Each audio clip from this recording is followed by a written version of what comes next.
I'm not a Durbanite. I'm from Johannesburg, and I like to think of myself as sort of quintessentially from Johannesburg, but that's partly because I lived 15 years of my life in the city. So I have thought and wondered and puzzled over Durban a great deal. But I haven't come up with any, pardon?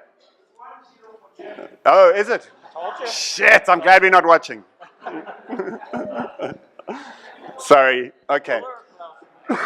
But these three people actually do know something about it. The contribution that Durban has made to the particular intellectual project of non-racialism in South Africa, both as a kind of proponent of an argument about what non-racialism is, and also I think a source of very intractable, what we could call them technologies of segregation on the one hand and ideologies of race-based politics. They're both very powerful things that have emerged from this city, in some respects more than from the other two big city-states. South Africa is a society shaped by three city-states that have some measure of working government and a huge territory that is very, very thinly governed that joins them.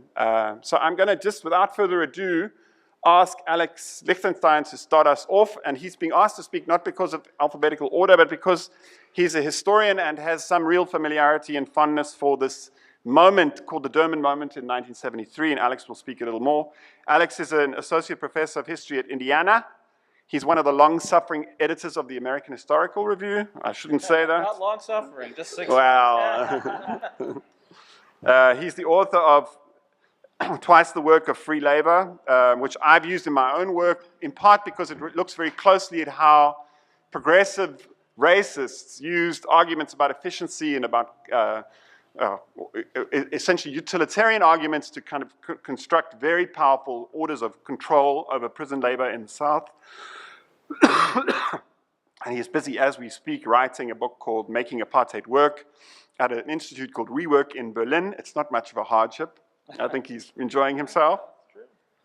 But he's also, like Riason, he's a curator, and those of you probably who know his work probably know him as the curator of the Bork White exhibit that has been running around the globe and was until very recently, or is currently in Durban? Okay, I apologize, it's currently in Durban. Okay, Alex, off you go. Okay, thank you. I need the mic. Thank you, Keith, thank you. 15 minutes, all right, thanks, Keith. Thanks to Kelly and Leanne and the JWTC for inviting me to do this. It's really a great thrill and a great honor. Just a comment, actually, before I start about Keith's observation about the city-states. I think that's a very apt observation. What I've been doing here this week before you all got here is going through the archives of the Port Natal Administration Board, which was the local administrative apparatus that controlled influx control. So basically, in terms of thinking about how the labor force is constituted and controlled through allowing people to enter and to be endorsed out, as they said, in terms of controlling, and it's really quite extraordinary. That's a local board. In fact, its headquarters is just up the street at the KwaMushle Museum where I went yesterday. And, you know, I know the history of apartheid, I write about the history of apartheid, and yet it's just unbelievable when you start going through the archives. The amount of bureaucratic insanity that went into attempting to make the system work in this country. It just boggles the mind. Every single time an employer wanted to hire a black worker, they had to fill out these crazy forms. Every time an employer who had a maid wanted to move, they had to tell the government and ask if they could have permission to bring their maid from District X to District Y because she was moving from one place to another, and that was something the state needed to take purview of, the local state. Quite extraordinary. That's just sort of an aside, but I was struck by that given the research I was doing this week. Now, the research I've been working on is about the history of the labor movement and its relationship to the state in South Africa, particularly black workers and the state. And as Keith suggested, what I want to talk to you about today is what's called the Durban Moment. And the Durban Moment largely refers to an outbreak of mass strikes Tens of thousands of workers, mostly African, but some Indian, initially right down the street here at the port is where it started in late 1972. And then in January 1973, some Zulu contract workers at something called the Coronation Brickyard went out on strike, January 9th, 1973. Probably a date that should be enshrined in the pantheon of South African history, I think, akin to June 16th, 1976, but it's a history that has been somewhat neglected in my view. And after that, then the ring of industrial suburbs, where I believe you're going tomorrow, to Pinetown and New Germany in that area, which was the heart of this region's industrial economy in the 1970s, with textile mills, metal plants, chemical plants, and so forth. Really the heart of the African proletariat in this country at that time. Tens of thousands of workers went on strike, but not led by a union, but essentially a spontaneous wildcat strike, downing tools. And this set the stage for what came to be called the Durban Moment. Africans at the time had no recognized trade unions. There was no law against African trade unions, but nor did they have any access to the mechanisms of the state that allowed them to build a trade union, and most employers refused to recognize anything that they would call a trade union. So in the context of these mass strikes, the question very quickly became, where would African workers look for allies, particularly in the Durban area? Where would they look for support? Where would they look to create mechanisms that would allow them to turn from protest, and these strikes lasted 2, 3, 4 days at most, usually resulted in wage hikes, and then everyone went back to work. How was that mass movement going to be turned into an institutional form? How were they going to build unions that could contest for power in an extremely fraught and authoritarian situation? Now, what made Durban particularly, I think, and this is where place matters, what made Durban unusual was the wide array of potential social forces upon which black workers could draw as they sought allies in the project of building trade unions, as they essentially tried to build a class project in a racialist situation. So what I want to do very briefly is to describe to you some of the potential alliances available to black workers at this Durban moment, because each of these potential alliances in their own way raised the question of non-racialism, raised the question of what it might mean to build a non-racial trade union in an apartheid state. So let me sketch for you what these possible allied social forces looked like at the Durban moment. One was white intellectuals, white students, mostly grouped around the Pied Piper, the philosopher Rick Turner, up on top of the hill at University of Natal, Durban, as it was called then. And these students had recently found, not surprisingly, that there was no place for them in the black student movement, which by the early 1970s had embraced Steve Biko and black consciousness. At the same time, their association with Marxism was also fraught in that they were anti-Stalinist. So the currents of intellectual thought that the white students drew on were essentially, I would say, new left currents coming from Paris, for instance, where Rick Turner had studied, influenced by new left ideas of direct democracy, of syndicalism, even of council communism. And what they thought they saw when they looked at these African workers striking down at the port was a spontaneous revolutionary uprising of the black working class. The question that they posed for themselves and for the anti-apartheid movement was, how could they then, and this is very similar to those of you who know the history of the New Left in the United States, very similar to the dynamics there as the Black Power movement made it increasingly difficult for white New Leftists to participate in the black liberation struggle there. So these white leftists, and many of them, of course, are still around. I could give you the names. You've probably heard of them, but we can talk about that later. How can they manage to go to the workers, as the words would have been then? And they do so, and as you can imagine, this is a very difficult, delicate situation. Because, of course, as someone suggested this morning, they're engaged in this activity at the very moment that Steve Biko and the BC movement, which also is very strong in this region and this community, was denouncing white liberals as foolish do-gooders, okay? And so they're caught between their desire to prompt and join a revolutionary movement, and yet their the delicate position they're in vis-a-vis the growth of black consciousness. So that's one source of sort of ferment in the Durban movement. The other, as I just noted, was of course BC, black consciousness. Very powerful ideology in Durban and in the surrounding areas, and indeed an interesting dynamic of this at the sort of intellectual level is a close friendship between Rick Turner and Steve Biko, okay, who spoke, who were close, and so forth. But, and here's where I think there's some controversy, my sense from looking through the archives is, as a movement, black consciousness is not particularly effective in working with these black workers. All right, black consciousness is in the air, black consciousness has a strong influence among black students, but not a particularly strong influence, ironically, at least at first, amongst the black working class. So efforts on the part of BC to actually organize workers proves much less successful than the efforts of the white intellectuals to organize workers at this particular moment. Now, there's a third social force that's present here in a way that I think it really is not elsewhere in the country.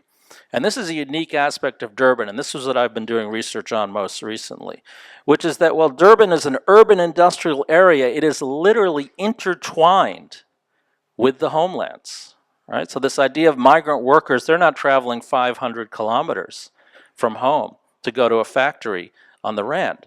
They're traveling 5 miles down the road, right? 10 kilometers. Right, the townships, some of the townships, and indeed in the mid-70s, one of the things I was looking at today, the administrative power is shifted from the Durban municipality to KwaZulu, the ersatz homeland state governed by Chief Gacha Buthelezi. So, in fact, at the Durban moment, you have many of these workers who are, quote unquote, as citizens attached to KwaZulu, which means that as far as the KwaZulu administration is concerned, those workers have to be looked after by the KwaZulu government. All right? So that's another very important force. And indeed, at the Durban moment in 1973, one of the things you discover very quickly is that Barney Dladla, who's the key minister of labor, essentially, for KwaZulu, is right there on the ground. The inaugural meeting of one of these unions that's created in 1973 has the white intellectuals, the BC people, Barney Dladla, all right, the black trade unionists, Indian trade unionists, and not least remnants of Saktu, and I'll close with that in a minute. So the other thing that is raised in terms of the question of non-racialism was the Durban labor force, predominantly Zulu, however, a very important and not insignificant layer of Indian workers. Where do they stand with relationship to this strike upheaval? And indeed, during the strikes, some Indian workers struck. When their employer said, "Why are you going on strike?" they'd say, "Oh, well, the Zulu are intimidating us." But in fact, it turns out that that was essentially a way of getting off the hook. But this is a narrative that is available because 1973 is within the lifetime, 24 years before, of incredibly serious race riots, pogrom really, between Zulu and Indian in the streets of Durban, right? So that's something that shapes the efforts to define what non-racialism means, this potential flashpoint, this anxiety that the building of, the empowerment of the black working class might come at the expense of the Indian working class. That's a fear. That's a fear that does not come to rise because the unions that are built are indeed explicitly non-racial. And finally, the other force that supposedly is on the ground is the remnants of Saktu, the old militant trade union from the 1950s that had been crushed by the state. And there's a particular narrative, one I think that's favored today by ANC and South African Communist Party partisans, that, the strikes were led by Saktu. And if you say to them, as I have, well, I don't see any evidence of that. That's because they were underground. They were so far underground that there's no evidence that they were even there. Now, I'm being somewhat facetious here. There were Saktu people there, but they have a particular history and legacy, which was that in the 50s, they insisted that trade unionists join the Congress Party, make themselves politically vulnerable, and that's what uprooted the shop floor trade union movement in the 60s. The union movement that grew out of the 70s in FOSATU, the Federation of South African Trade Unions. That's what grew out of this Durban Moment, explicitly non-racial, highly democratic, oriented towards shop floor organization, dismissed by the South African Communist Party as workerist, i.e. an economist trade union, but overtly non-racial. Large group of African workers, many of whom grow from the shop floor as shop stewards, a thin layer of white officials who grow out of this new left, and this is what emerges out of the Durban Moment as a particular kind of non-racialism. One that's very powerful ideologically, but also one that is fraught with all of these divisions. White officialdom, black workers and Indian workers. The relationship to the authorities in KwaZulu, which collapses by the late 1970s as Buthelezi embraces neoliberalism, essentially. Sorry, Keith. Keith and I have had this argument before. As Buthelezi, let's be more specific. As Chief Gacha Buthelezi says, there should not be divestment. We need American businesses to invest in South Africa. That puts them on the wrong side of the trade unions. And finally, to close, this is a debate that's still going on today, quite viciously, I would say, which is, were the origins of non-racialism in the trade union movement stimulated by SACTU, the old Communist Party trade unions, or were they workerist in orientation? This is the fight that's going on right now about whether COSATU will continue to be in alliance with, I would say subordinated to, the ANC and the South African Communist Party, putting workers' interests aside, or whether a working class movement now embodied in NUMSA, taking the terrible risk of going on strike, I think it's a political risk, but whether a working class movement that is independent of the Communist Party, the ANC, will be able to move forward by, in my view, reclaiming that tradition of FOSATU, which grew out of the 1973 strikes and the efforts to build independent, free, non-racial, workerist trade unions in the 1970s. Thank you. Thank you very much. Thank you, Alex, very much for being sticking to time and bringing up really all these important things. Our next speaker will be Ashwin Desai, who's a professor of sociology at UCHRI. Ashwin is deeply prolific. He writes about many different things. I characterize his work as being really preoccupied with the politics of inequality in Durban in particular, of social movements and of sport. He has a strong interest in the political economy of sport, but also he's recently been writing on literature and theater and Shakespeare. Astonished to see that. He's the co-editor with my friend Ghulam Bahed of Chatsworth, Making of a South African Township. That was 2013. 2012, Reading Revolution, Shakespeare on Robben Island. 2010, again with Ghulam, Inside Indenture, which is a social history of Indians, really mostly in Durban. I think he's probably most famous for a book that he wrote with Vishnu Padiyachi and Krish Reddy and Ghulam, which is a study of black cricket players. But I think, the work we associate him with most closely, almost to the point of cliche, is a book he published in 2003 called We Are the Poors. Ashwin is really a Durban phenomenon, a refugee of many institutions, like me. Thank you very much for agreeing to speak. Thank you for that introduction. Thanks, Alex. So Keith's right. I grew up in the city, just not too far from here. I'm 55 years old, so wonderfully know the apartheid city, and grew up in what is called the Kasbah, which Riason will probably know much more about, even if I lived there. But I'm always interested in how we think about the present as an ability to be a catapult for something new, rather than just doing history as some kind of anchor and some kind of nostalgia. And that has animated me and made me think, especially around questions of identity and so on. And I can tell you, in this life, I've been through many identities that, somebody called a friend of mine's bipolar the other day. I said, you don't know what fucking bipolar is. I've been a coolie, I've been an Indian, I've been black, I've been back to be Indian and so on. And I say this because running through an idea of race and class is a question of identity. And I know you listen to Ahmed Kathrada. And Ahmed Kathrada spoke at UJ, and he was waxing lyrical about the long road of the ANC about non-racialism and the unbreakable thread, to quote Julie Fredericks, the title of Julie Fredericks' book. And I asked him, that he had forgotten his own biography because it haunted me in his memoirs of Robben Island, when he said that his worst moment on Robben Island was when there was a big debate on Robben Island, and they were going to vote on an issue. And the single cells were cut off from the general population of Robben Island. And it came through that he wouldn't be allowed to vote because as an Indian, he wasn't a full member of the ANC.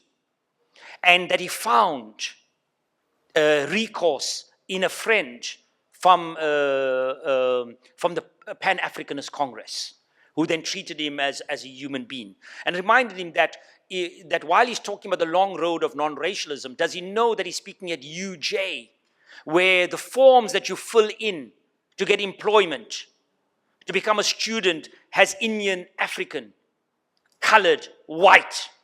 There's no place for another identity. And how much it takes for people who lived through apartheid, who lived through racial categorization, to fill one of those forms. We know the underlying logic of it. But to fill that form means that you give up so much of yourself in that process, and so much of your own biography, to be imprisoned by it. And he was quite shaken by that because he didn't know that those forms existed, and he didn't know that his own government had institutionalized that policy. And how do identities then escape prison walls?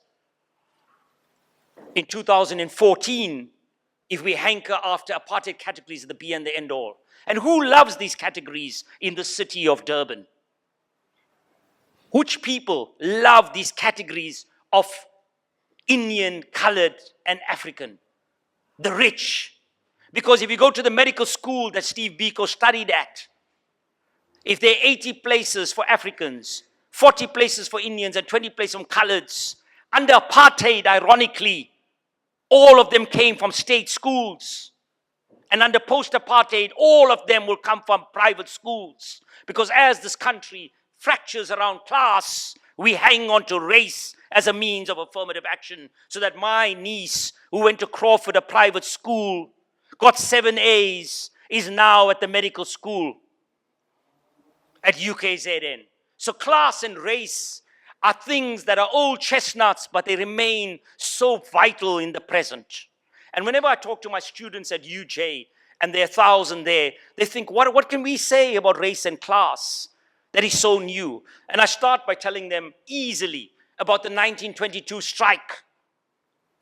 And what happened in the 1922 strike is that the former liberators, the once terrorists, Jan Smuts, used aircraft and machine guns to mow down white workers in the streets, people that he had marched with.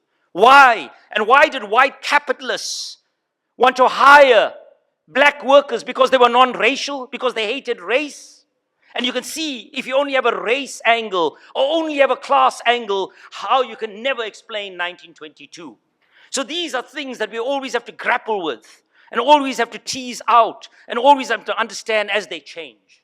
And it is in this context that I wanted to go far back in history and understand how our province evolves, how different subjectivities emerge, how people start to think through issues of class and race as they enter the modern political economy in the 1920s and 30s. What opportunities were there? What moments in which they could grasp each other as a non-racial working class, and why that shied away, so that we can think about the present as opportunities we shouldn't lose. Many of my friends who are Marxists thought, what is guy? He's crazy. He's now gone back into the 1800s. He's escaped reality. But many of them, I think, who write about neoliberalism and elite transitions and about the present without an understanding of history are shysters, actually. Who can do analysis in any country having the same framework. Neoliberalism, fractures, the state retreats, finance capital. But I think there's something specific about this province and this city in which we can rethink identities and we can hope that something can be built that was different. Why? Because in this province, there were opportunities in which things could be different. And if we go back in history and we think about those wars of the 19th century, we think about the Zulu kingdom, and we start to ask serious questions about why Indian indentured laborers were brought here. You start to think through the puzzle of the Indian and African working class. Because the Zulu warrior didn't have to work on the white man's farm because he had access to an independent political economy. And so, in a way, Fatima Mir is right when she writes that the Indian indentured laborers might be in the first cab laborers who are breaking open something. But at the same time, the history of the Indian working class is very different from the history of other Indian working classes in the rest of the world. Because this was a working class that constantly tried, as much as it was reactionary, to reach out to African, and African tried to reach out to Indian. Because as the political economy of Durban was starting to emerge, you start to see, especially in the late 1930s, an attempt by Indian communists and African radicals, especially a great unionist called Max Gordon has been written out of history because he happened to be a Trotskyite, about building this unity. And there were joint strikes, as you know, not to romanticize history, but there were joint strikes where African and Indian, especially in 1938, 39, 40, 41, in which they joined together. But of course, something intervened in that process. That as people started to organize and threaten the South African government, the Communist Party, which had supported these strikes, then did a U-turn because the Soviet Union had been attacked. And therefore, no labor unrest needed to be prosecuted in this neck of the woods. But in this city, at this time, people want to sort of deify 1973. There was something beautiful and something important and something very radical that was happening at this point in time. And then in 49, there was the Indo-African riots, which took place in Kedoman. And I think you can use class and race to analyze how Africans and Indians come to hit upon each other and fight each other at that particular time. But there's something historic that happens after that. In 1952, never before, there's the Defiance Campaign. And Indian and African march together in the streets, but not just march together. They go to jail together. 1955, the Congress Alliance Freedom Charter. And so we can draw a trend through these things about where the working classes start to hit against the dominant nationalist organizations. So while the ANC was leading an alliance of Indians, coloreds, whites, and Africans, the working classes were trying to march in the streets together.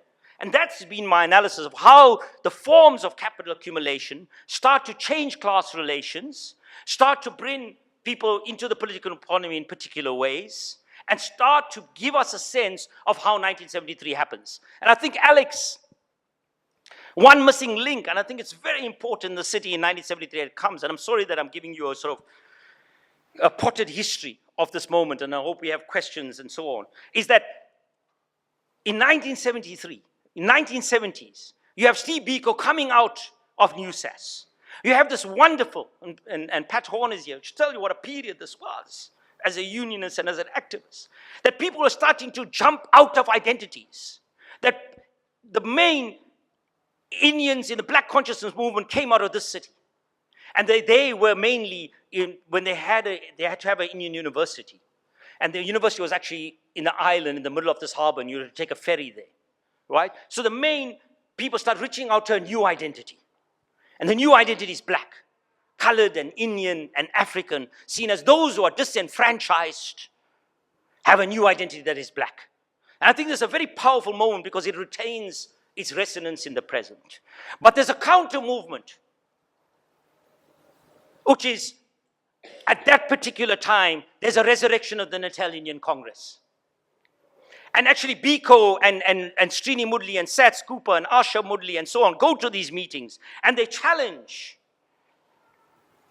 these people to say, in this era when people are reaching out to new identities, are reaching across racial boundaries, are starting to challenge apartheid categories, why are you returning us to apartheid categories? And so there's a contestation in the streets. And Alex, you can't write out this moment of history where the Natalian Congress, I think, either they're powerful or they play a very retrogressive role in bringing people back into racial categories and don't allow those things to flower and flow, because there were things that were saying, why don't we just have a Natal Congress? And Biko didn't stand aside from these things. He participated in these debates. And he wanted to think through these issues of thinking about a Congress heritage, but wanting to renew and rethink racial identities and ethnic identities. And so why is these things important? Why do we have to think about this city as a possibility? Because it is in this city, more than any other city, I think, in South Africa, where we had to contend with racializing identities. This was the last British outpost. It was here that the British and the Afrikaner fought bloody wars and killed each other. It was not too far from here. There were concentration camps. It was this city that Africans and Indians came up against each other, allied, but killed each other in the streets of Durban. But it was in this city that people made genuine attempts in the 52 Defiance Campaign, in the 63, in Conte Sizwe, the very first MK guerrillas came out of the city like Billy Nye, Indians who went to jail for 20 years on Robben Island, that I think had a very powerful effect on this idea of what is black and what is resistance politics. It is here that 73 happened. As much as there were contending ideologies, there was a sense that we need to think about race and class in very different ways. And when workers were marching, even the Indian merchant class was trying to grapple with the Natalian Congress as a bulwark against these radicalizing identities. Because if you look at the speeches of the Black consciousness movement, it was challenging even the Indian merchant class in the city. It is in this city too that I think the social movements that have attempted to build something very different across racial boundaries, taking issues. So the last struggle, and I'll end here, Keith, this on 2 points. That the last struggle, if you look at the South Basin of Durban, where they're going to have a massive dugout port, where tens of thousands of people are going to be put on the move, a port that we don't need. We have to grapple with issues that the white working class live on the bluff, that coloureds live in Wentworth, that Africans live in Umlazi, that Indians live in Merebank, they're environmentalists. How do you build an alliance of people to offset what is probably the most disastrous development that Durban could ever see, and even this country, because it's the second biggest infrastructural development? It's also important to see this history because it remains in the present. And I'll end here by just saying, if any of you think this is just history, what role do we play in movements? How do we conduct ourselves in movements? How do we organize? And there's a couple of things I want to say. That in this wonderful history, the road to democracy of Sadet, that race remains with us, because the people that Alex talks about in this chapter, the chapter is chapter 6, and it says, White Activists and the Revival of the Workers' Movement. And it's written by Dave Hempson, Michael Legasic, and Nicole Ulrich. And what it says at the bottom, the authors disagree with the retitling of this chapter by the editors from the original. That race remains with us because people are still trying to grapple that the editors who are black are saying these were whites who were organizing. That Mike Morris, in a wonderful, wonderful quote, says, when he talks about whites had the idea that whites should not be dominant in unions, but it led to the worst manipulation, most vanguardists. Black full-time organizers received directions from the outside, but whites were not paid, not controllable, couldn't be hired or fired. Whites had a back of a whites. It was a secret to everyone except the front line. So even in the throes of this great Durban moment, race was still so powerful in the way you think about black movements. So when we think about anti-racism, non-racialism today, it's easy to have the theories. But if we don't think about the city and its histories, the subjectivities, the divisions, the long histories that people are attached with, we will just fail. But if we take history as a powerful thing in the city, I think it's going to be a city that could really turn South Africa around at a time when race and class is such a profound part of our lives. Thank you.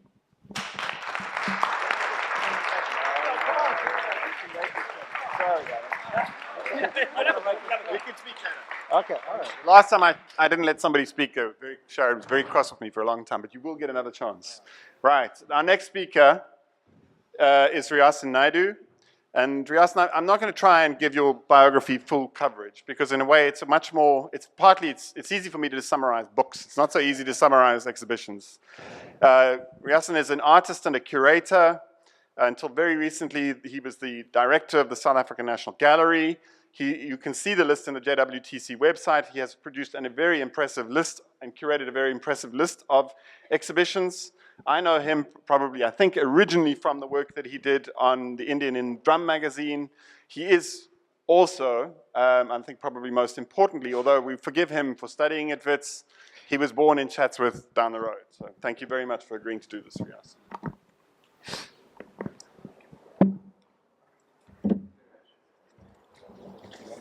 Yeah. Yeah. Hi.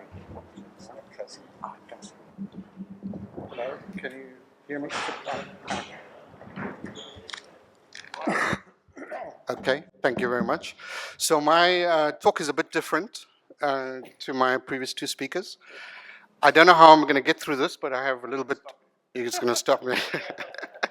But this is a more personal project, or it came out of a more personal a kind of route. I had heard a lot of stories from my parents about their lives growing up, and I didn't see any kind of representation of these lives in South African history, in books, in popular culture, etc. I wasn't familiar with it. And I tried to search through family archives to try and see if there was any trace and any kind of truth to these stories that I had heard. In fact, this is a picture of my parents from 1969. And in this picture from 1924, it's my grandfather's football club in Junction, just near Clarewood. This is a picture of stall owners from the Indian market, quite early days as well.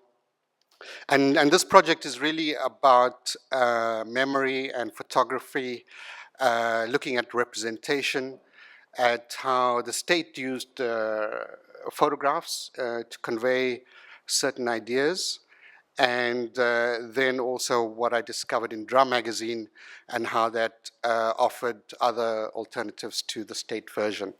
And Edward Said talks about this. He talks about the official version, the dominant version, as opposed to other narratives that have been subjected.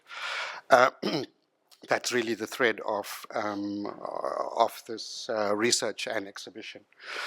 I'm going to have to give you an overview because there's too much detail to go into each one of these. But very quickly, the state publications. So these images I'm showing now are from the state publication. And they start off with this image of indentured laborers and move to images like this of a Indian middle-class community, Sastry College, affluent homeowners, religion and difference, also emphasizing reasons for the Group Areas Act, celebrating the exotic at the same time. So while it's good for tourism that South Africa is a multicultural, multiracial country to encourage tourism, and this is often highlighted with illustrations of mosques and temples on the Durban skyline, and of course not forgetting exotic dress that comes from the east. So that's kind of the state presentation of the Indian, and I mean, I've mentioned why I went down this route, but I accidentally came across a copy of Drum magazine, and Drum, as many of you may be familiar with, is very closely associated with Sophiatown from the 1950s. The drum decade is like the Sophiatown decade. So I had some time one day and I was browsing through a copy of the drum at the Wits Cullen Library, and I was astounded to find that drum was actually quite widespread and had offices in Durban, and that a number of the stories that came that were presented in drum actually spoke of the Indian community from Durban. And this related very, very closely to the stories that I'd heard from my parents, to the lifestyles that they had led at the time. I started to look at the 1950s because this was the decade that was celebrated in Sophiatown. And I thought I would draw a comparison, an illustration as to what was happening in Durban at that time. And I looked specifically at the Indian because obviously there was a personal relationship to this. I had heard these stories, and in my own family there were footballers and ballroom dancers, and there was really not any information out there about this, that I was aware of. Drum, of course, is widely known, started in 1951. The first few editions of drum were very anthropological, very tribal, but after the third edition, Anthony Sampson and Jim Bailey turned it around into a very snazzy magazine initially for black African people in Johannesburg that looked at African urban life in Johannesburg that was far removed from the kind of skins and assegais that were depicted in the first three editions. This is a picture of the drum newsroom by UCHRI in the early 50s. And of course, drum, what is interesting as well about drum was soon after starting the office in Johannesburg, they opened offices in Durban and in Cape Town. And this was part of drum's ambition to sell more copies, believe it or not, because they thought that by including Indian and colored stories in Drum magazine, they would have a national black readership, which would increase circulation. And of course, we know that Drum during the 50s then opened offices on the continent, and they were selling 500,000 copies a month around the world. This is a picture from 1952, UCHRI, corner Victoria Street and Grey Street, Victory Lounge. And this was a site of gang wars between the Salots and the Crimson League. If there was a Salot gang or a Salot car in the taxi area, no other taxi would be allowed to take passengers. Both the passengers and the driver would be beaten up. I'll come back to the pictures, but this is a picture by Ranjit Kelly. The Salot family was from Overport, a Muslim family, and it was started by this old man, known as Old Man Salot, and his daughter, Bibi Salot, who took over the gang much later after both the father and two of the brothers had been murdered by the Salots. You also had then the Crimson League. I've got a lot of material here, but I don't have the time to actually go into this in any detail, but I'll just give you an overview. You had the Crimson League, which was the other gang. What's interesting about the Salot gang is they had a multiracial gang, and it consisted of a multiracial black gang, we can say, and it consisted of Africans, Indians, and coloreds, to use those terms. And the Crimson League was an exclusively Indian working class gang. It's also included some businessmen from the market, but the membership was made up of 300 members. And it also was linked to the Crimson League Football Club. And the picture I'm showing you now is of Michael John, who threatened at one stage to take over the gang and was murdered by 7 members of the Crimson League. Here's a picture of the Crimson League gang outside the courts during the Michael John trial. Of course, a lot of these images also talk about masculinity, and something that hadn't really come up in terms of the Indian, especially with Gandhi's presence in South Africa and the passive Indian.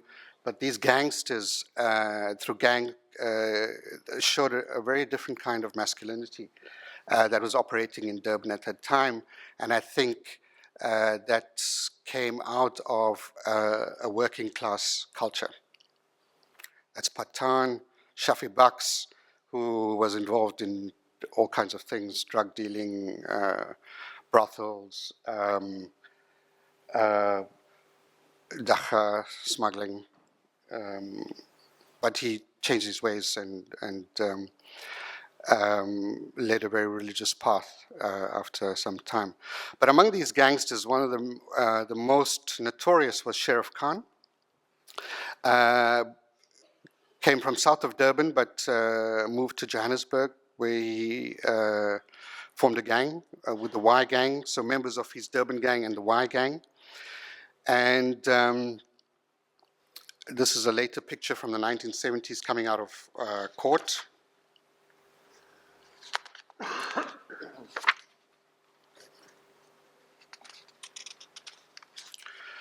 And Khan's gang specialized in housebreaking, shop breaking, dacha smuggling, and extortion. And he owned gambling schools in Ferreirastown and collected regular protection money. Flouting every law, Khan went as far as operating a multiracial gang. According to Drum, Khan was the strong man in his outfit, while another Indian Muslim was the brain. In his last burglary, Khan was involved with 4 others, Mishak Sibisi and Enoch Zuma, Mohammed Saluji, and Vincent Forsman and Albert Jacobus, who were Europeans. The Europeans mentioned were policemen who operated with the gang by escorting them with the loot out of danger zones.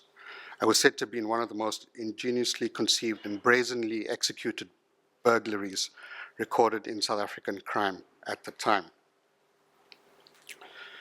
Drum writer and author Blok Modisani's Tsotsis were glamorized in flashy clothes and fast cars.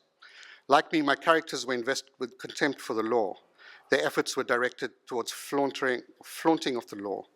My heroes were social maladjusts in a society where heroism is measured by acts of defiance against the law and order. So in this light, Khan could be seen as something of a champion, rebelling against the racially discriminatory laws of apartheid. Drum, I spoke about Drum expanding its readership, and they did this with some of their cover stories. The one was Bethel with the potato farmers. The next one was the DOP system in Cape Town, where colored farm workers were dependent on wine and were paid with wine. And in Durban, it was an expose on the child workers on the sugarcane farms. This was about 100 years after indenture had started. This was around 1957. Indenture started in 1860.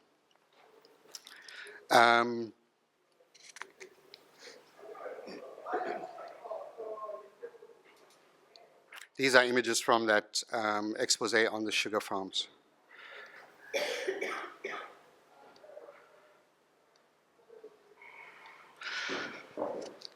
I'll just touch very briefly on Papua, a golfer who shot to fame in the 1950s and 1960s. And I think Papua is an interesting example in talking about non-racialism links with his own links with poverty, as you can see from this image. But it was after winning the Dutch Open in 1959 and returning, Drum shows the humble man stepping off the plane on arrival, commenting that even the white policeman grinned in wonder at South Africa's golfing marble. The lead photograph shows a white cabin attendant on the tarmac smiling warmly at Papua, who is descending from the plane. Other images show him at a football stadium, being paraded before fans in the convertible owned by his employer, E. Anderson, who had financially contributed to his trips abroad. And here we see Papua at Curry's Fountain in handshake with a football player. And interestingly, the football player greets Papua with his left arm held to his right as a sign of respect. After Papua won the Dutch Open in 1959 and 2 more titles in the 1960s, also beating Gary Player in 1965. He was stopped by the apartheid authorities because he had clearly embarrassed South Africa's theories of racial superiority. As an introduction, Papua provides an introduction in terms of sport, but it was really in boxing that there was actually deep tradition of non-racialism, boxing and football particularly. And this was even before the 1950s, much earlier. The first decade of the 20th century, boxing, I think more than any of the other sports, has this tradition. For example, in Last of the Indian Champs, Drum reports that Joshua was a killer in the ring, but soft-hearted outside of it. He knocked out Rooney, and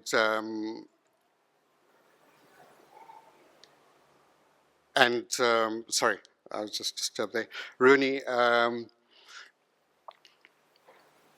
and that night I kept phoning the hospital, says Joshua, to find out how he was faring. I couldn't sleep. Some guy said I ought to be glad about it. I almost busted his face. Every fighter I meet in the ring is my enemy only inside. Outside is my colleague and in the same business. Another character that emerges is Benny Singh. And here we see Benny Singh with Mackenzie in his gym in Durban. Benny Singh had also taken Baby Batter to London, where they had 3 fights, with Baby Batter winning 2 of them. This is a picture of Louis Joshua, who I just spoken of.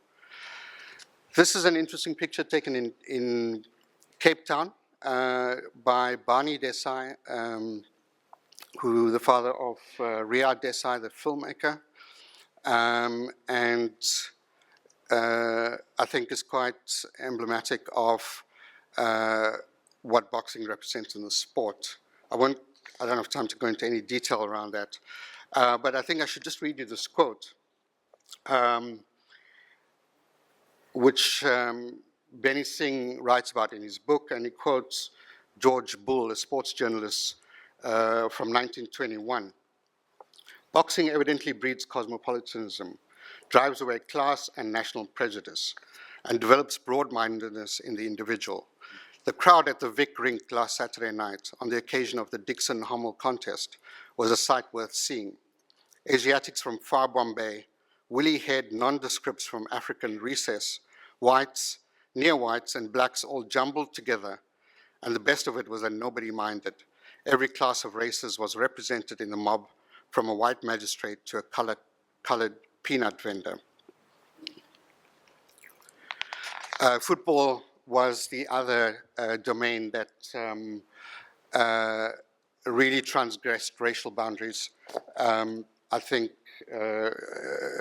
maybe even a little bit more than boxing. Of course, initially,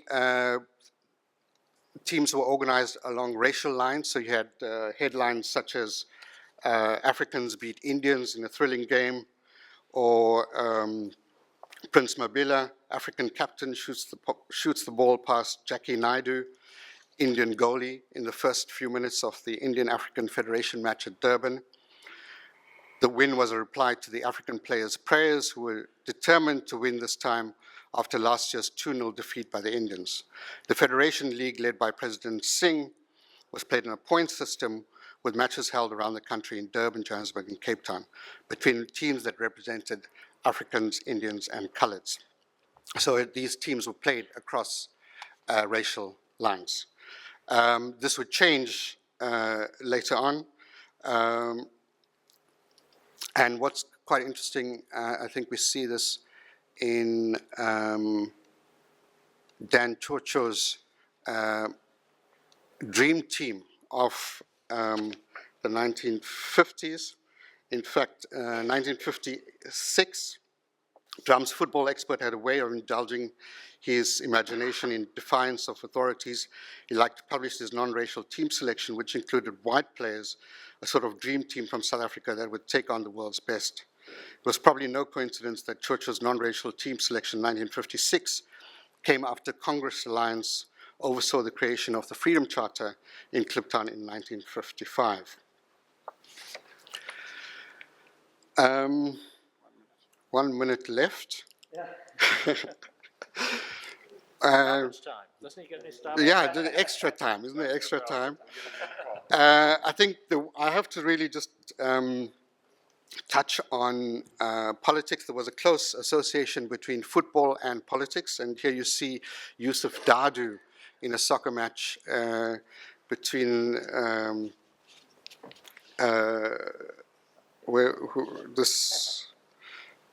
sorry, I just lost my track here. And you can see other, this is one of the Pahad sons, the former Minister of, Deputy Minister of Foreign Affairs. And yeah, mentioning politics. So throughout 1952, Drum gave immense coverage to the Defiance Campaign. And this was led at the time by Nelson Mandela and Mulvey Kachalya. And the Defiance Campaign saw the African National Congress and the South African Indian Congress join forces to lead mass campaigns around the country. Volunteers openly defied the racial laws and courted arrest in a disciplined and non-violent manner. The campaign went on for over 4 months and saw 8,000 arrested. It was intended to highlight the degradation and subjugation of blacks under the National Party's discriminatory laws. Okay, and here I'll just take you through some of the images here. Dr. Gunham, this is images from the 1959 Defiance Campaign. Two of Monty Naika. Here you can see this is during the treason trial. Yusuf Dadoo, Monty Naika, Nelson Mandela. The treason trialists are all 156. And students from Natal University protesting against separate graduation on the steps of the City Hall. Medical students from Natal University. And of course, this went into the personal realm of relationships and marriage and sexual relations across racial lines. Sirip Singh and Rose Bloom, 1959. Mary Makeba, Sunny Pillay, both left the country in 1960. An image from Cato Manor by Ranjit Kelly. Ketamana Shabin, and very quickly wrapping up, lastly, images from the Goodwill Lounge. So jazz was also an area, in fact the Goodwill Lounge was one of the places, one of the few places in Durban where people of all races could get together. And Sunny Pillay again, and more Tony Scott at the Goodwill Lounge. It hosted, this is Jazz West Coast from the US, in the Goodwill Lounge as well. And this is G.R. Naidoo, who was the editor of Drum in Durban. Yeah, okay. We've got another 20 slides. So sorry. Okay. Yeah. So, can I have the mic, please? Yes, now. Okay, 1 minute each. Okay, very good. 1 minute quick response. 1 minute. 1 minute. Okay. Thank you. Thank you both. Very interesting presentation. So this is to clarify a few of the very interesting comments that Ashwin had. The dueling chapters in Sadat are very important. These are two chapters about the labor movement in the 1970s. And as Ashwin suggested, the editors took it upon themselves to call one chapter the white, what's the title? White activists of the trade union movement. However, in that case, I think race is acting as a proxy for a political disagreement. It's very important to understand that. It wasn't just about race.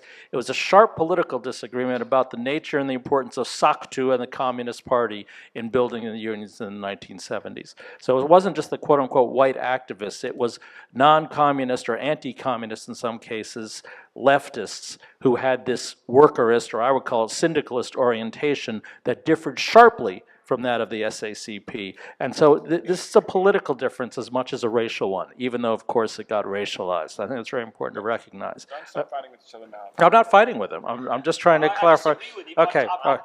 I'm Secondly, very important, my minute's not up, Keith, very important. I totally agree that it's very important to recognize these currents of BC that create a space for Indians and Africans to come together under one umbrella. Very, very important. Structurally speaking, it was more complicated in the trade union movement because Indians and colored workers could belong to registered trade unions while Africans could not. So that created a gulf that had to be bridged somehow, and that complicated the picture. That's all. Very important point. There's a structural barrier to that within the trade union movement, and now I'm done.